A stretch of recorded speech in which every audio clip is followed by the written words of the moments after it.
Hi friends, welcome to our channel. இன்னைக்கு நம்ம ஒரு கப் கோதுமை வச்சு ஒரு சிம்பிளான ஸ்வீட் ரெசிபி எப்படி பண்றது இந்த வீடியோல பார்க்கலாம். இதுக்கு நெய் ஆயில் ரெண்டுமே சேர்க்காம நல்ல ஹெல்த்தியா இப்போ எப்படி பண்றதுன்னு பார்க்க போறோம். இப்போ ஒரு பவுல்ல ஒரு கப் அளவுக்கு கோதுமை மாவு சேர்த்துக்கோங்க.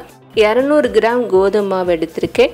இது கூட தேவையான அளவுக்கு உப்பு சேர்த்து இத நல்லா மிக்ஸ் பண்ணிக்கலாம். இப்போ நல்லா கலந்ததுக்கு அப்புறமா இதுல கொஞ்சமா தண்ணி சேர்த்து சப்பாத்தி மாவு பதத்துக்கு நல்லா சாஃப்ட்டா இருக்குற மாதிரி பிணைஞ்சுக்கோங்க.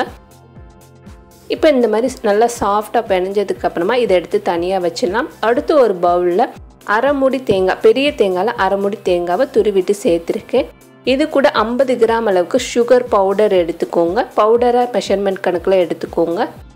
இது கூட 25 கிராம் அளவுக்கு மில்க் பவுடர் சேர்த்துக்கலாம். சேர்த்ததுக்கு அப்புறமா ஒரு 2 டேபிள் ஸ்பூன் அளவுக்கு கோகோ பவுடர் சேர்த்துக்கோங்க. இந்த ரெசிபியை வந்து கோகோ பவுடர் இல்லாமலும் செய்யலாம். கோகோ பவுடர் சேர்த்து செய்யும்போது நல்லா டேஸ்டா இருக்கும். மில்க் பவுடருக்கு பதிலா நல்ல திக்கான பால்ல தேங்காய், சுகர் சேர்த்து நல்லா சுருள வதக்கிட்டு இந்த மாதிரி கூட நீங்க ரெடி பண்ணிக்கலாம். இப்போ இதை எடுத்து தனியா வச்சதுக்கு அப்புறமா நம்ம ரெடி பண்ணி வச்ச மாவை சின்ன சின்ன பால்ஸா உருட்டிட்டு இந்த மாதிரி லேசா தேய்ச்சி எடுத்துக்கோங்க. இப்போ தேய்ச்சதுக்கு அப்புறமா நம்ம ரெடி பண்ணி வச்ச பூரணத்தை சென்டரா வச்சிடலாம். தேவையான அளவுக்கு ஒரு 1.5 டேபிள் ஸ்பூன் அளவுக்கு வச்சுட்டு இதை வந்து இந்த கார்னரை பிடிச்சி இந்த மாதிரி மடிச்சு நம்ம ஃபுல்லாக வந்து கவர் பண்ணிக்கிற போகிறோம். எந்த ஒரு சைடுலையும் கேப் இல்லாத அளவுக்கு நல்லா ஃபுல்லாக கவர் பண்ணிக்கோங்க. நம்ம வச்சிருந்த பூரணம் வந்து வெளியே வந்துடக்கூடாது. அந்த அளவுக்கு நல்லா கவர் பண்ணதுக்கு அப்புறமா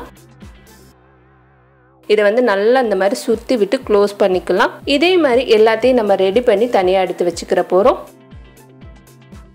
இப்போ நம்ம ரெடி பண்ணி வச்சதை ஆவியில் வேக வச்சுக்கலாம். கடாயில் கொஞ்சமாக தண்ணி ஊற்றி நல்லா கொதிச்சதுக்கு அப்புறமா தட்டு வச்சுட்டு நம்ம ரெடி பண்ணி வச்ச மாவை இதில் வச்சு ஒரு 15 நிமிஷம் லோ ஃப்ளேமில் வச்சு வேக வச்சுக்கோங்க. நம்ம மாவு வந்து நல்லா வெந்திருக்கணும். இப்போ இந்த மாதிரி ஒரு குச்சி வச்சுட்டு குத்தி பார்த்தோம்னா நம்மளுக்கு ஒட்டாமல் வரணும். அதான் கரெக்டான பதம். இப்போ நம்மளோட டேஸ்டியான ஸ்நாக்ஸ் வந்து ரெடி ஆயிடுச்சு. இதே போல் நீங்களும் கண்டிப்பாக ட்ரை பண்ணி பாருங்கள். இந்த வீடியோ உங்களுக்கு பிடிச்சிருந்துச்சுன்னா லைக் பண்ணுங்கள், ஷேர் பண்ணுங்கள். மறக்காமல் நம்மளோட சேனலுக்கு சப்ஸ்கிரைப் பண்ணுங்கள். தேங்க்யூ.